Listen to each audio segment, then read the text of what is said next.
이번에 진행할 강의는 자바라는 프로그래밍 언어를 이용해서 미니 블록체인을 개발해보는 과정에서 어떻게 블록체인이 동작하고 그러한 블록체인은 어떠한 방식으로 구현할 수 있을지에 대해서 알아보도록 할 것입니다.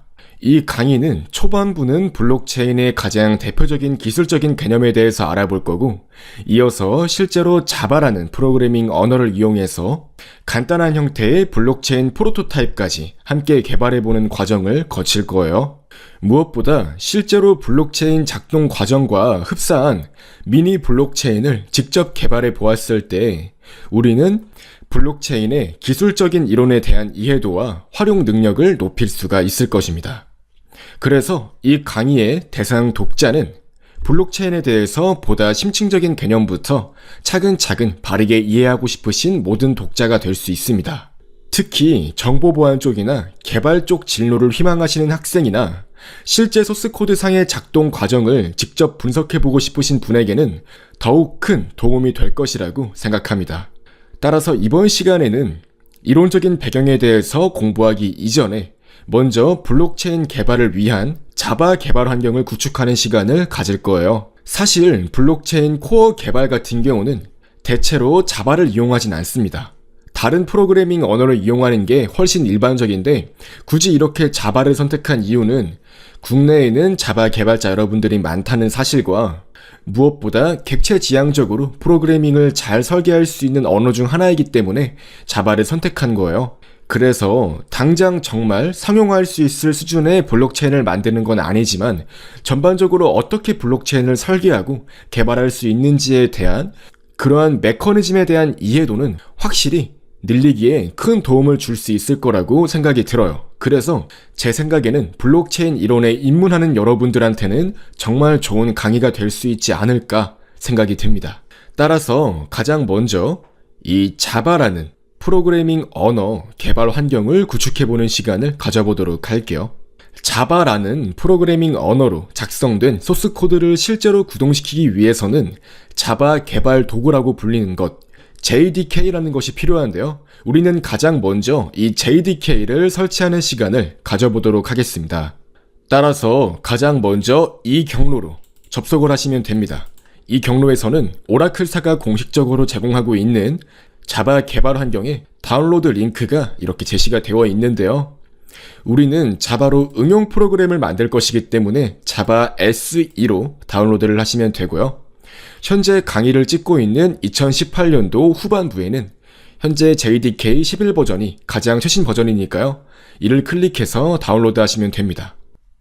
지금 보시면 2018년도 후반부부터 출시가 된 오라클 JDK 11 버전 같은 경우는 라이센스가 다소 변경이 되었는데요. 지금 우리처럼 개발 목적으로 단순히 학업용 목적으로 사용하는 경우 라이센스와는 큰 상관없이 이용할 수 있으니까요. 그냥 이를 그대로 라이센스에 동의해 주시고 설치해 주시면 되는 겁니다.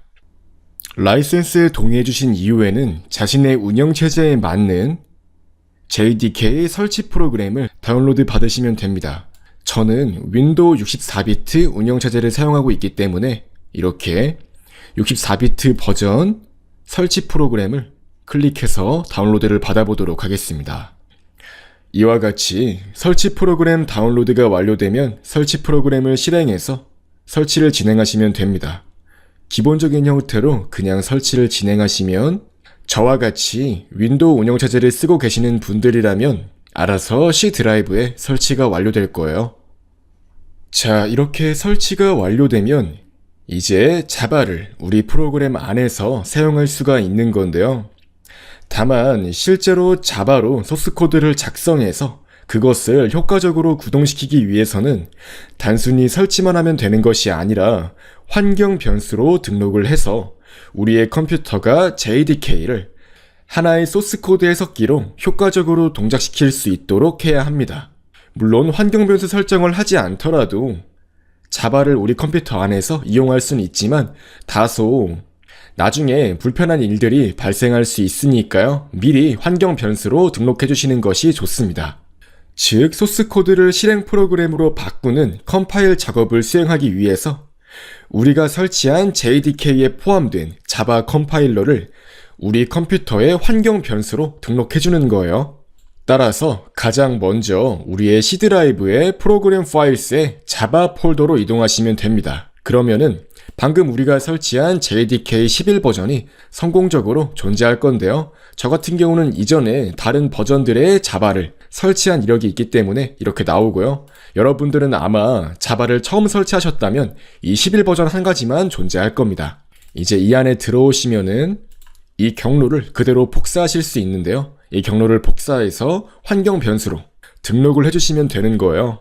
따라서 이제 이렇게 제어판을 열어주신 뒤에 시스템 및 보안으로 들어갑니다. 이후에 시스템 탭으로 이동하시고요. 이제 여기에서 고급 시스템 설정으로 들어갑니다. 그럼 환경 변수를 설정할 수가 있는데요. 여기에서 새로운 시스템 변수를 추가해 줄 거예요. 새로 만들기 버튼을 누르셔서 자바 홈이라고 불리우는 하나의 변수를 추가해 줄 겁니다. 이 자바 홈 같은 경우는 세계적으로 사용되는 일종의 약속된 단어인데요. 말 그대로 JDK가 설치된 자바의 기본 폴더라는 의미를 가지고 있어요. 따라서 이렇게 아까 전에 복사했던 그 JDK 폴더를 적어주시면 되고요. 이후에 이 패스라는 게 존재할 건데요. 패스를 더블 클릭해서 이렇게 가장 마지막에 세미콜론을 넣어주시고요. 그 오른쪽에 방금 복사했던 경로를 넣어주신 뒤에 백슬래시를 입력하셔서 빈 폴더를 지정해 줄 수 있도록 합니다.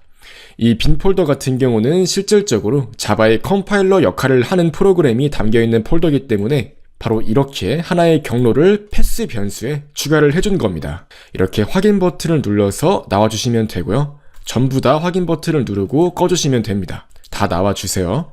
이제 여기에서 명령 프롬프트를 실행해서 자바 C라고 입력을 해보시면 성공적으로 자바 C의 옵션이 나오는 걸 확인할 수 있습니다. 자바 C의 옵션이 나온다는 게 어떤 의미냐면 성공적으로 자바가 설치가 되었다는 소리예요. 그래서 결과적으로 환경 변수에까지 등록이 되었다는 의미입니다. 자, 이렇게 성공적으로 실제로 이 자바 C 같은 경우는 방금 우리가 설정했던 이 JDK의 빈 폴더 안에 있는 이 자바 C라는 프로그램을 의미합니다. 결과적으로 우리는 환경 변수에 등록을 해줌으로써 언제 어디서든 자바 C라는 이러한 명령어 등을 이용할 수 있게 되었다는 거예요. 다만 아직 개발 환경 구축이 끝난 것은 아니고요. 이제 여기에서 통합 개발 환경 소프트웨어를 추가적으로 설치해 주셔야 돼요.